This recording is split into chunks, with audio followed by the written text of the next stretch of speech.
मानिक टगोर जी, रेवंत रेड्डी जी,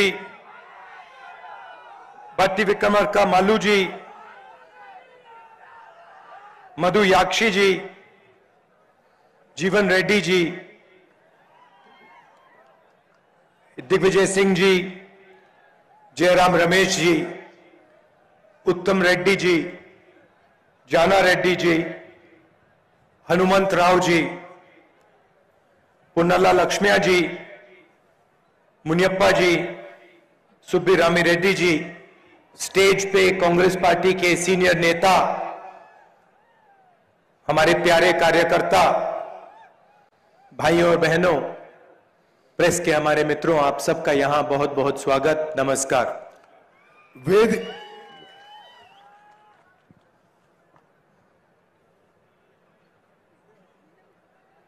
कुछ दिन से ये यात्रा कन्याकुमारी से कश्मीर की ओर चल रही है। కొద్ది రోజుల నుంచి కన్యాకుమారి నుంచి కాశ్మీర్ వరకు ఈ యాత్ర కొనసాగుతుంది। 10-12 दिन से हम तेलंगाना में पैदल चल रहे हैं। 10-12 రోజుల నుండి తెలంగాణలో పాదయాత్ర కొనసాగిస్తున్నాము। और आज शाम हम तेलंगाना को छोड़कर महाराष्ट्र की सड़कों पर चलने जा रहे हैं। ఈ రోజు సాయంత్రము తెలంగాణను విడిచిపెట్టి మహారాష్ట్రలో ప్రవేశించబోతున్నాము।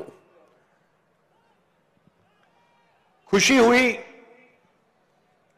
कि तेलंगाना के इतने लोगों से बातचीत कर पाया,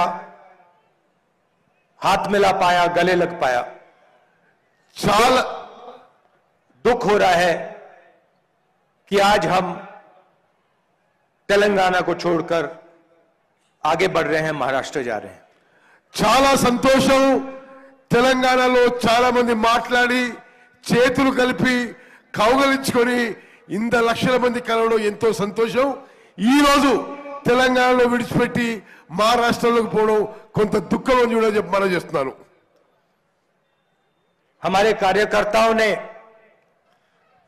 तेलंगाना में जबरदस्त काम करके दिखाया। తెలంగాణలో మన కాంగ్రెస్ కార్యకర్తలు అద్భుతంగా పనిచేస్తున్నారని చెప్పి నేను మనం చేస్తున్నాను। ये मीडिया पे नहीं दिखता है, टीवी पे नहीं दिखाई देता, मगर मैंने अपनी आंखों से अपने कार्यकर्ताओं का काम देखा है। ఈ మీడియా మనం చేస్తున్న పని చూపించినా చూపించకపోయినా నేను మన కార్యకర్తలు చేసే పని నిరంతరం చూస్తూనే ఉన్నాను। कार्यकर्ताओं के हाथ टूटे, पैर टूटे, धक्का लगा, लाठी लगी, मगर आपने अपना काम पूरा किया। కార్యకర్తల చెయ్యి ఇరిగినా కాలు ఇరిగినా దెబ్బ తాకినా మీరు మీ పని నిరంతరంగా కొనసాగించడం మనస్ఫూర్తిగా మిమ్మల్ని అభినందిస్తున్నాను। और आपने सिर्फ कांग्रेस पार्टी का झंडा नहीं उठाया, आपने इस देश का, हिंदुस्तान का तिरंगा उठाकर चला। మీరు కేవలం కాంగ్రెస్ పార్టీ జెండాయే కాదు, భారతదేశం యొక్క జెండా కూడా గర్వంగా ఎత్తి ముందుకు తీసుకుపోయిన విషయం కూడా నేను మనం చేస్తున్నాను। और ये काम आप सालों से कर रहे हो। ఈ పని మీరు ఎన్నో సంవత్సరాల నుంచి చేస్తున్నారు। आप सबके हो, किसी एक जात के नहीं, किसी एक धर्म के नहीं, किसी एक भाषा के नहीं, आप सबके हो, आप हिंदुस्तान के हो।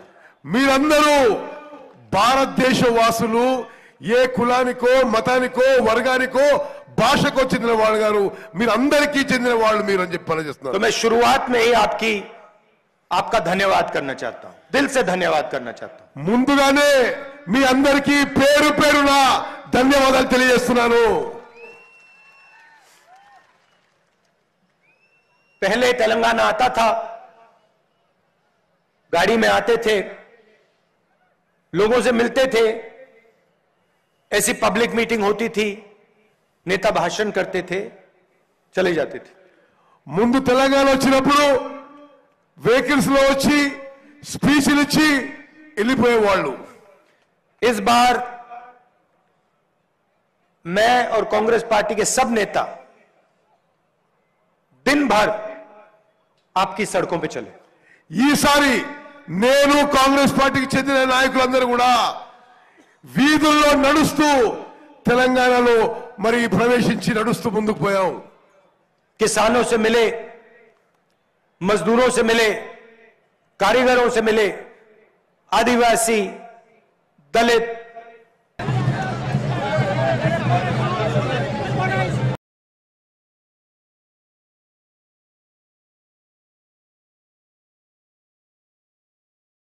మీ స్పిరిట్ ప్రతి ఒక్కరి స్పిరిట్ కూడా నేను గమనిస్తున్నానని చెప్పి నేను మనం तेलंगाना क्या है और क्या नहीं है वो समझने को मिला। తెలంగాణ ఏమిటో తెలంగాణ ఏమి కాదో ఇది నాకు అర్థమవుతుందని చెప్పి కూడా నేను మనం చేస్తున్నాను। और ये आप सब लोगों की आंखों में दिखता है, इसको छुपाया नहीं जा सकता। మీ అందరి కళ్ళల్లో స్పష్టంగా అవపడుతుంది, అది దాచి పెట్టలేరు అని చెప్పి నేను మనం చేస్తున్నాను। मगर चलते हुए झलक दिखती है। మేము నడుస్తూ ఉంటే చాలా విషయాలు గమనించాం। मैं आपको एक उदाहरण देना चाहता हूं। ఒక మీకు ఉదాహరణ ఇస్తా నేను। यात्रा पे मैं चल रहा था, सब चल रहे थे, तो जब चलते हैं इस साइड देखते हैं, लोगों को नमस्कार करते हैं, इस साइड देखते हैं, लोगों से बात करते हैं।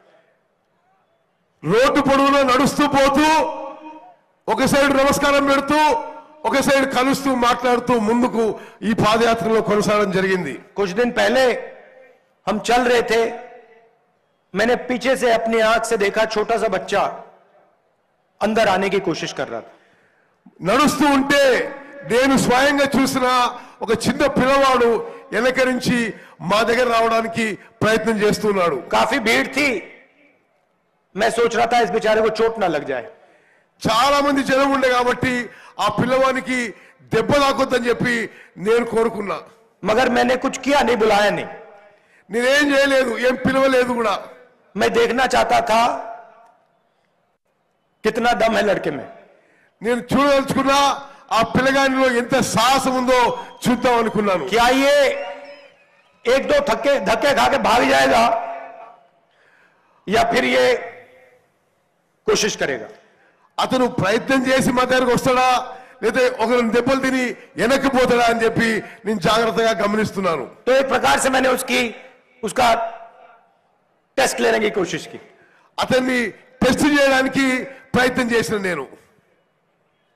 2-3 बार उसने कोशिश की, फिर पुलिस वाले ने उसको जोरों से धकेला, वो नीचे गिर गया। 2-3 సార్లు ప్రయత్నం చేసిండు, పోలీసు వాళ్ళు గట్టిగా నూకేస్తే అతను కింద పడ్డాడు। और फिर गायब हो गया। దెబ్బలు తాకినాయి అతనికి। मैंने कहा देखो, एक धक्का लग गया, डर गया, भाग गया।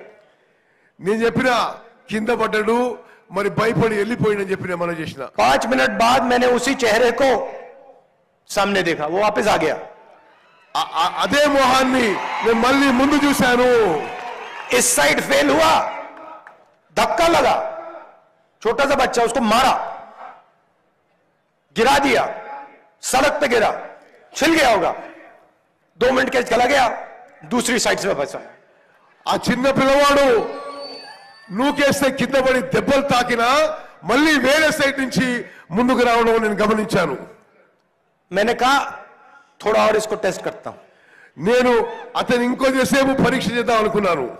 वहां धक्का मुक्की चल रही थी, चलता गया। అక్కడ నూకులాట జరిగినా తొక్కిసలాట జరిగినా ఆ పిల్లవాడు ముందుకు పోతూనే ఉన్నాడు। फिर से पुलिस वाले ने उसको धक्का दिया, పోలీసులు మళ్ళీ అతను నూకేశారు, फिर से गया, మళ్ళీ పట్టాడు, गायब हो गया। దెబ్బ తాకింది। मैंने कहा इस बार तो घर चला गया। మరి ఇప్పుడైతే వెళ్ళిపోతానని నేను అనుకున్నా। 4-5 मिनट बाद इस साइड आया। మరి అదే పిల్లవాడు మరి ఇటు దెబ్బ తాకిన ఆయన మరి ఇటు వేరే దిక్కు నుంచి మళ్ళీ నా దగ్గరకు వచ్చాడు। और फिर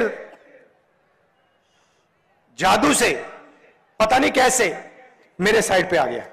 మరి అనుకోకుండా ఆ పిల్లవాడు నా పక్కనే అదృశ్యమయ్యాడు। मेरे साथ एक लड़का काम करता है, उसने मुझे कहा ये बहुत कोशिश कर रहा था, उधर से इसने ट्राई की, बात नहीं बनी, इधर से ट्राई की, बात नहीं बनी, इधर से ट्राई की, बात नहीं बनी, फिर अंदर आ गया। మరి ఈ పిల్లవాడు అన్ని దిక్కుల నుంచి నన్ను కలవడానికి ప్రయత్నం చేసి చివరిగా నా దగ్గరికి రావడం ఎంతో సంతోషకరం చెప్పి నేను మనం చేస్తున్నాను. फिर मेरे पास आता है, मेरे साथ चलता है. మరి నా దగ్గర వచ్చి నా ఎంబడి నడవడం మొదలు పెడతాడు. कुछ मांगा नहीं, ఏమీ అడగలేదు, कुछ मांगा नहीं, बस चल रहा था. ఏమీ అడగలేదు, నా ఎంబడి నడుస్తున్నాడు అంతే. बड़ी मैं कहूं डिग्निटी के साथ पीठ सीधी रख के चल रहा था. చాలా హుందాతనంతో గౌరవంతో ఏమీ అడుగుతలేడు, నా పక్కన నడుస్తున్నాడు. मैंने सोचा ये अपने पिता के साथ आया होगा. నేను అనుకున్నా ఈ పిల్లవాడు తండ్రితో వచ్చుంటాడేమో అనుకున్నాను. मैंने कहा पापा कहाँ हैं? నేను అడిగినా మీ తండ్రి ఎక్కడా అని అడిగినా. कहते हैं पापा आ नहीं पाए, आना चाहते थे आ नहीं पाए, घर में है. మా తండ్రి రాదలుచుకున్నాడు కానీ రాలేకపోయిండు, ఇంటికాడు అని చెప్పి ఆ పిల్లవాడు నాకు చెప్పాడు. मैंने कहा क्यों, क्या हुआ, क्यों नहीं आ पाए? ఎందుకు ఎందుకు రాలేదని, తండ్రి ఎందుకు రాలేదని పిల్లవాడు నేను ప్రశ్నించాను. कहता है थोड़ा सा बुखार है. చెప్పిండు నాకు ఆ తండ్రికి కొంత జ్వరం వచ్చిందని. मैंने कहा तुम यहां अकेले आ गए? कहता हाँ मैं अकेला आया. నువ్వు ఒక్కరినే వచ్చినావా అంటే ఆ పిల్లవాడు అవును నేను ఒక్కరినే వచ్చానని చెప్పాడు. मैंने कहा चलो पापा से फोन मिलाओ. మరి మీ తండ్రి నాకు కనిపించమని చెప్పి నేను ఆ పిల్లగాని చెప్పాను. तो पापा वो फोन मिलाता है వాళ్ళ తండ్రికి ఫోన్ లో కలిపిండు. और फिर पापा का चेहरा मैंने देखा, पापा को डेंगू था. మరి వాళ్ళ తండ్రి యొక్క ముఖం చూపెట్టిండు, ఆ తండ్రికి డెంగ్యూ ఉందని చెప్పి తెలిసింది. और बेटे के दिल में डर था. పిల్లవాడి మనసులో కూడా చాలా బాధ ఉన్నది. मैंने पूछा अस्पताल ले गए? నేను అడిగినా హాస్పిటల్ తీసుకుపోయినావా? उसने जवाब नहीं दिया. అతను జవాబు చెప్పలేదు, चुप हो गया. జస్ట్ నిశ్శబ్దంగా ఉన్నాడు. मैंने पिता को नमस्ते की, अपने लोगों से कहा चेक करवाएं, अस्पताल भेजने की कोशिश करें. నేను ఆ పిల్లవాని తండ్రిని నా మనుషులకు చెప్పిన ఆ పిల్లవాని తండ్రిని హాస్పిటల్ తీసుకోమని చెప్పి చెప్పడం జరిగింది. अब आप देखो ये है तेलंगाना की आवाज. గమనించాలి, ఇది తెలంగాణ గొంతు చెప్పి మీకు మనవి చేస్తున్నాను. पहली बार दबा दिया, कहीं और से निकलेगी. ఒకసారి దెబ్బ తాకితే మరోసారి మళ్ళీ ప్రయత్నం మొదలు పెట్టిండు. उधर दब गई तो इधर से निकलेगी, అటు దెబ్బ తగిలితే మళ్ళీ వేరే దిక్కు నుంచి నా और దిక్కు, इधर दब गई तो फिर इधर से निकलेगी. మరి అన్ని దిక్కుల నుంచి కూడా దెబ్బలు తాకిన ముందుకు వచ్చిన ఈ స్పిరిట్ తెలంగాణలో ఉందని చెప్పి तेलंगाना की आवाज सुननी ही पड़ती है. తెలంగాణ యొక్క గొంతు వినవలసిందే. इसको दबाया नहीं जा सकता. దీన్ని అణిచివేయడం వీలు కాదు. और ऐसे ही मैंने आपको एक उदाहरण दिया, बच्चे का उदाहरण दिया, मैं आपको किसान का उदाहरण दे सकता हूं. నేను ఒక ఉదాహరణ ఇచ్చిన ఇటువంటి ఎన్నో ఉదాహరణలు మీకు ఇస్తా. నేను मैं आपको मजदूर का उदाहरण दे सकता हूं, ఒక కార్మికులు ఉదాహరణ కూడా ఇవ్వగలుగుతా. నేను మీకు आदिवासी माता का उदाहरण दे सकता हूं, ఆదివాసీలు గిరిజనుల విషయం కూడా చెప్పగలుగుతా. నేను మీకు दलित महिला का उदाहरण दे सकता हूं. మరి దళిత ఆడబిడ్డల విషయం కూడా నేను తెలియగలుగుతాను. सब ऐसे ही हैं, कोई पीछे नहीं हटता. మరి అందరూ కూడా తెలంగాణలో అదే విధంగా ఉంటారు, ఎవరు వెనక్కి పోరు. तो ये आप पूरे देश को सिखा सकते हो. ఇది మీరు ఇక్కడి నుంచి మొత్తం దేశానికి నేర్పించే శక్తి మీకుందని చెప్పి देश आपसे सीख सकता है. దేశం మీ నుంచి చూసి నేర్చుకునే అవకాశం ఉంది. मगर यहां पे मैं आपसे सवाल पूछना चाहता हूं, నేను ఇక్కడి నుంచి మిమ్మల్ని ఒక ప్రశ్న అడుగుతున్నా. उस बच्चे का पिता अस्पताल क्यों नहीं जा सकता? ఆ పిల్లవాడి తండ్రి హాస్పిటల్ ఎందుకు పోలేకపోయిండు? उसको कौन रोक रहा है? ఎవరు ఆపిండు? उसको कौन सी शक्ति रोक रही है? ఏ శక్తి అని ఆపింది? सारे के सारे अस्पताल तेलंगाना में प्राइवेटाइज कर दिए. తెలంగాణలో అన్ని హాస్పిటల్స్ ప్రైవేటీకరణ చేయబడినవి. वही लड़का अगर सरकारी स्कूल में पढ़ना चाहे, अगर इंजीनियरिंग करना चाहे, डॉक्टर बनना चाहे, उसे लाखों रुपए देने पड़ेंगे. ఇదే పిల్లవాడు ప్రభుత్వ స్కూల్లో గాని ఇంజనీర్ గాని డాక్టర్ గాని ఏమైనా చదువుకోవాలనుకుంటే లక్షల రూపాయలు ఖర్చు పెట్టాల్సిన అవసరం ఉంది ఇప్పుడు తెలంగాణలో. मैं आपको अभी बता रहा हूं कि उसके घर में लाखों रुपए है ही नहीं. నేను ఇప్పుడు మీకు చెప్తున్నా ఆ పిల్లవాడి దగ్గర లక్షల రూపాయలు లేవు. कुछ भी हो जाए वो लाखों रुपए शिक्षा के लिए नहीं दे सकता है. ఏం జరిగినా విద్య కోసం లక్షల రూపాయలు ఖర్చు పెట్టే పరిస్థితి లేదు. और अगर देगा तो कर्जा लेके देगा. ఇవ్వాల్సి వచ్చిన అప్పు తీసుకొచ్చి ఆ ఫీజు కడతాడు, ఆ విద్య కోసం కడతాడు. ये हालत है तेलंगाना की.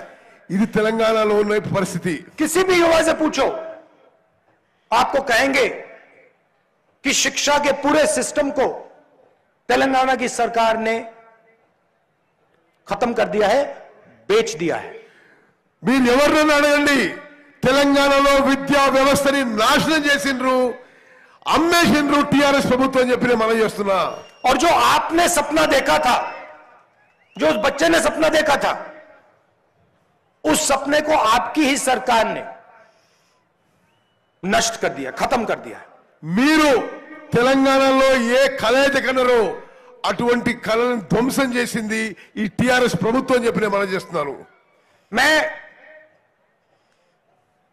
दलितों से, आदिवासियों से मिला. నేను దళితులతోని గిరిజనులతోని కలవడం జరిగింది. इंदिरा गांधी जी ने, कांग्रेस पार्टी ने उनको जमीन दी थी. ఇందిరాగాంధీ కాంగ్రెస్ ప్రభుత్వాలు వాళ్ళకి లక్షలాది ఎకరాలు ఇచ్చిండ్రు. उन्होंने कहा कि इंदिरा गांधी जी ने हमें जमीन दी.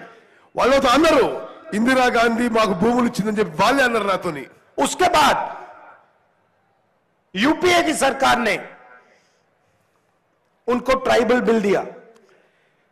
గతంలో ఉన్న యూపీఏ ప్రభుత్వం వాళ్ళకి ట్రైబల్ బిల్ ఇచ్చింది. उस बिल को आपकी सरकार इंप्लीमेंट नहीं कर रही. ఇక్కడి ప్రభుత్వం అది అమలు చేయడం లేదు. फाइल को बंद करके दराज में रख दिया है. ఆ ఫైల్ ను మూసేసి పక్కన పడేసింది టీఆర్ఎస్ ప్రభుత్వం. और उल्टा आपकी जमीन हर रोज आपसे छीनी जा रही है. దళితులకి గిరిజనులకి టీఆర్ఎస్ ప్రభుత్వం మీకు భూములు ఇవ్వకపోగా మీ భూములు లాక్కుంటుంది టీఆర్ఎస్ और ప్రభుత్వం. आपकी जमीन का अधिकार जो आपकी है उसका अधिकार आपको नहीं मिलता. మీ భూములపై మీ అధికారం ఈ టీఆర్ఎస్ ప్రభుత్వం లాక్కుంటుంది మీ నుంచి మనం చేస్తున్నాను. मैं आपको स्टेज से सीधा कह रहा हूं, इस प्रदेश में जब कांग्रेस पार्टी की सरकार आएगी, आपकी जमीन का हक, आपकी जमीन आपके हवाले कर दी जाएगी. తెలంగాణలో కాంగ్రెస్ ప్రభుత్వం వచ్చిన తర్వాత మీ భూముల మీద హక్కు మీకే ఇవ్వబడుతుంది. जैसे इस पदयात्रा को कोई शक्ति नहीं रोक सकती है, आपकी जमीन आपको वापस देने से कोई शक्ति, दुनिया की कोई शक्ति नहीं रोक पाएगी. ఈ పాదయాత్రని ఏ శక్తి ఆపలేదు. మీ భూములకి, మీ అన్ని భూములకు కూడా మీ అధికారం మీకు ఇవ్వడానికి ఏ శక్తి కూడా ఆపలేదని చెప్పి నేను మనం చేస్తున్నాను. और किसानों से बात करो, सारे के सारे किसान कहते हैं हमें सही दाम नहीं मिलता, एमएसपी नहीं मिलती. एक किसान ने मुझे नहीं कहा मैं खुश हूं. నేను తెలంగాణలో కలిసిన ప్రతి రైతు అసంతోషంగా ఉండి వాళ్ళు ఉత్పత్తి చేసే వ్యవసాయ ఉత్పత్తులకు ఏ పంట కూడా ధర లభించడం లేదు అని చెప్పడం జరిగింది. किसी भी किसान, कोई भी किसान प्रॉफिट में नहीं है. तेलंगाना में एक नहीं मिलेगा आपको. నేను తెలంగాణలో కలిసిన వేలాది మంది రైతుల్లో ఒక్కరికి కూడా వ్యవసాయం లాభదాయకంగా లేదు. हमारी सरकार थी, यूपीए की सरकार थी, आप याद कीजिए, हमने आपका कर्जा माफ किया था. మేము యూపీఏ ప్రభుత్వంలో మొత్తం భారతదేశంలో రైతు రుణమాఫీ పూర్తి స్థాయిలో చేసిన విషయం మీకు గుర్తు చేస్తున్నాం. 72,000 करोड़. 70,000 కోట్లు, 72,000 కోట్లు మొత్తం భారతదేశంలో రైతుల రుణమాఫీ చేసినాము. तेलंगाना के किसान, आप अच्छी तरह सुन लो, यहां पे जैसे कांग्रेस पार्टी की सरकार आएगी आपका कर्जा माफ होने वाला है। తెలంగాణ రైతాంగం జాగ్రత్త వినండి, ఇక్కడ కాంగ్రెస్ ప్రభుత్వం రాగానే మీకు మొత్తం రైతు రుణమాఫీ మేము చేయబోతున్నాము। और अगर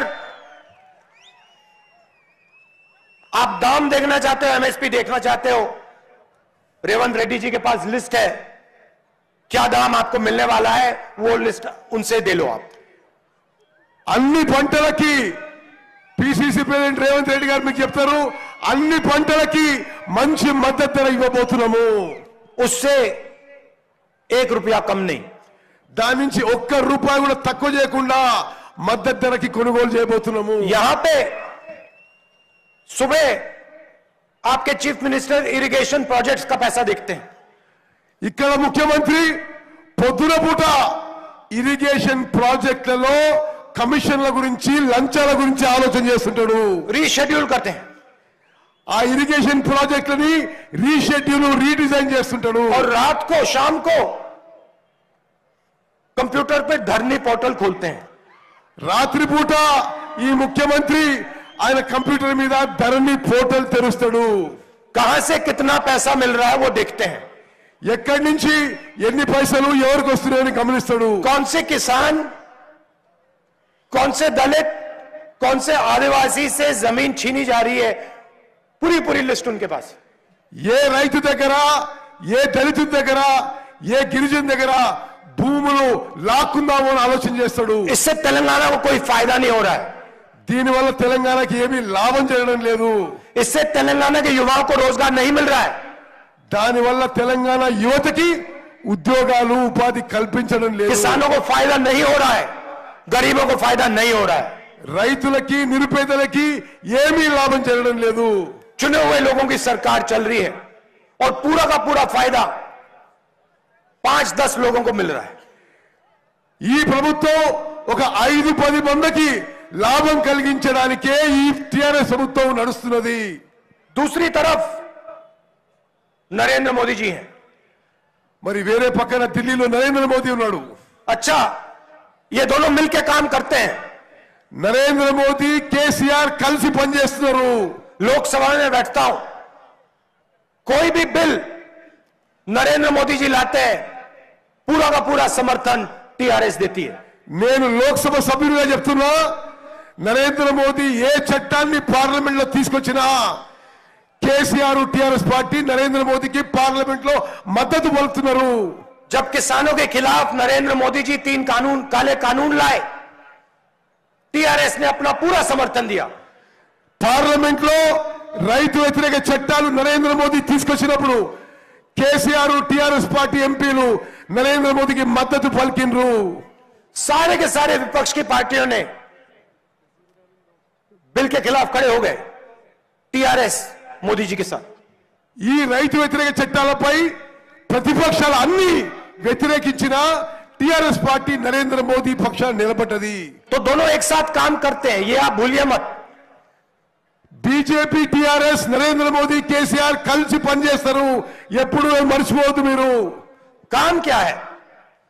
काम है गरीबों से उनका पूरा धन, किसानों से, मजदूरों से जो उनका है वो छीनकर 3-4 मित्रों को देने का काम है।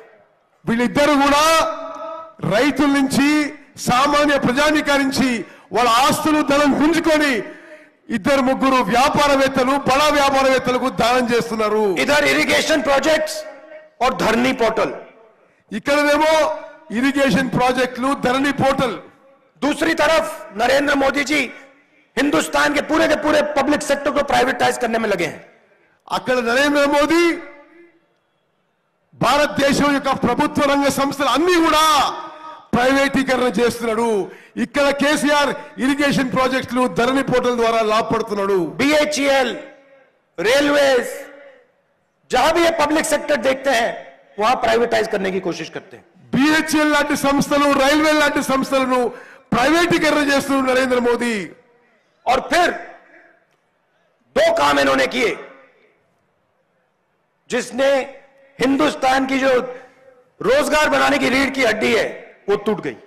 వీళ్ళిద్దరు కలిసి భారతదేశంలో ఉద్యోగాలు కల్పించే వ్యవస్థ వెన్నుముక ఇరగొట్టిండ్రు. रोजगार किसान देता है, छोटा व्यापारी देता है, स्मॉल और मीडियम बिजनेसेस चलाने वाले लोग देते हैं. ఉద్యోగాలు ఉపాధి కల్పించే బాధ్యత రైతులు, చిన్న వ్యాపారులు, చిన్న మధ్యతర పరిశ్రమలు చేస్తాయి. नरेंद्र मोदी जी ने नोटबंदी की, गलत जीएसटी लागू की और इन सब को खत्म कर दिया. నరేంద్ర మోదీ నోట్ల రద్దు, తప్పుడు జీఎస్టీ తీసుకొచ్చి రైతులని, చిన్న వ్యాపారులని సర్వనాశనం చేసిండు. आज हालत यह है कि हिंदुस्तान के युवा को रोजगार नहीं मिल सकता. ఈ రోజు పరిస్థితి ఏంటంటే భారతదేశంలో ఎక్కడ కూడా యువకులకు ఉద్యోగాలు దొరకడం లేదు. पब्लिक सेक्टर में नहीं मिल सकता, प्राइवेट सेक्टर में नहीं मिल सकता. ప్రభుత్వ రంగ సంస్థల్లో దొరుకుతలేవు, ప్రైవేట్ రంగ సంస్థల్లో కూడా ఉద్యోగాలు దొరుకుతలేవు. और इससे पूरे देश में डर फैल रहा है. దీంతోని దేశవ్యాప్తంగా భయాందోళనలు వ్యాపించిపోతున్నాయి. किसानों को एमएसपी नहीं मिलती, कर्जा माफ नहीं होता, उनके दिल में डर पैदा होता है. రైతులకి అప్పులు మాఫ్ కావు, ఎంఎస్పీ రావు, రైతులకి భయాందోళన ఈ నరేంద్ర మోదీ సృష్టిస్తున్నాడు. पब्लिक सेक्टर को प्राइवेटाइज किया जाता है तो पब्लिक सेक्टर में जो काम करते हैं उनके दिल में डर पैदा होता है. ప్రభుత్వ రంగ సంస్థలు ప్రైవేటీకరణ చేసి ప్రభుత్వ రంగ సంస్థల్లో పనిచేసే లక్షల కార్మికులకు వాళ్ళ మనసులో ये భయాందోళన. जानबूझ के देश में डर फैलाते हैं. इनकी पॉलिसीज डर फैलाने की पॉलिसीज हैं. नोटबंदी, जीएसटी, प्राइवेटाइजेशन. వీళ్ళు కావాల్సుకునే దేశంలో ప్రతి పౌరుల్లో భయాందోళన సృష్టిస్తున్నారు. మరి నోట్ల రద్దు కానీ, జిఎస్టీ కానీ, ప్రైవేటీకరణ కానీ ఇవన్నీ కూడా భారతదేశంలో భయాందోళన సృష్టించడానికి అని చెప్పి నేను మనం చేస్తున్నాను. और फिर ये लोग डर को नफरत में बदलने का काम करते हैं. మరి ఆ బాధని విద్వేషంగా, మరి కోపంగా మార్చేస్తున్నారు. नफरत और हिंसा फैलाते हैं. మరి విద్వేషం, హింస ఈ సమాజంలో వ్యాపింపజేస్తున్నారు. इसीलिए हमने ये यात्रा शुरू की है. అందుకోసమే నేను ఈ భారత్ జోడో యాత్ర మొదలు పెట్టాను. हिंसा के खिलाफ, नफरत के खिलाफ, హింసకి వ్యతిరేకంగా, విద్వేషానికి, ద్వేషానికి వ్యతిరేకంగా నేను ఈ యాత్ర కొనసాగిస్తున్నాను. डर के खिलाफ, భయాందోళనకి వ్యతిరేకంగా ఈ యాత్ర చేస్తున్నాను. नोटबंदी, जीएसटी जैसी पॉलिसियों के खिलाफ, किसान के जो काले कानून है उनके खिलाफ. నోట్ల రద్దు, తప్పుడు జిఎస్టీ, రైతు వ్యతిరేక చట్టాలకు వ్యతిరేకంగా ఈ భారత్ జోడో యాత్ర చేస్తున్నాను. और आपको यह बात दिख रही है कि हिंदुस्तान में भय, नफरत फैलाई जा रही है. మీ అందరికీ స్పష్టంగా అవపడుతుంది, భారతదేశంలో భయము, ఆందోళన, విద్వేషం వ్యాపించబడుతున్నాయి. फायदा आपको नहीं हो रहा, फायदा किसान को नहीं हो रहा, मजदूर को नहीं हो रहा, युवा को नहीं हो रहा. फायदा सिर्फ 2-3 बड़े बड़े उद्योगपतियों को हो रहा है. మీకు దానివల్ల ఏమీ లాభం లేదు. రైతులకి, యువకులకి, కార్మికులకి, కర్షకులకి, ఇద్దరు ముగ్గురు పెద్ద పెద్ద వ్యాపారవేత్తలకే దీనివల్ల లాభం చేకూరుతున్నది. यात्रा में आपने हमें प्यार दिया, अपनी शक्ति दी. ఈ యాత్రలో మీ అందరూ కూడా మాకు ప్రేమ, అభిమానం, మీ శక్తి ఇచ్చారు. जहां भी हम गए लाखों लोगों ने अपनी शक्ति यात्रा को दी. మేము ఎక్కడ పోయినా సరే లక్షల మంది ముందుకొచ్చి మీ శక్తి మాకు ఇచ్చారు. इसके लिए मैं आपको और पूरी कांग्रेस पार्टी आपको दिल से धन्यवाद करना चाहती है. మరి దీనికోసం నేను మొత్తం కాంగ్రెస్ పార్టీ మీ అందరికీ పేరు పేరున ధన్యవాదాలు చేస్తున్నాము. आपसे बात करके, आपसे मिलकर हम सबको बहुत सीखने को मिला. మీ అందరితో కలిసి మాట్లాడడం, నాకు ఇక్కడ ఉన్న అందరికి కూడా చాలా నేర్చుకున్నాం. మీతో కలిసి కూర్చొని మాట్లాడినందుకు आपके सामने जो मुश्किलें हैं वो हम समझ पाए. మీ సమస్యలు, మీ బాధలు మేము అర్థం చేసుకున్నాము. इसके लिए आपका बहुत बहुत धन्यवाद. మీ అందరికీ మరోసారి మనస్ఫూర్తిగా ధన్యవాదాలు తెలియజేస్తున్నాను. और आपका जो स्पिरिट है, आपकी जो आत्मा है, उसको देखकर बहुत सीखने को मिला. మీ స్పిరిట్, మీ ఉత్సాహం, మీ ఆత్మ చూసి మాకెంతో సంతోషం. మేము నేర్చుకున్నాం మిమ్మల్ని చూసి అని చెప్పి మనం చేస్తున్నాను. और हम इसको कभी नहीं भूलेंगे. ఎప్పుడు కూడా తెలంగాణలో చేసిన పాదయాత్ర నేను మర్చిపోను. बहुत बहुत धन्यवाद. जय हिंद, नमस्कार.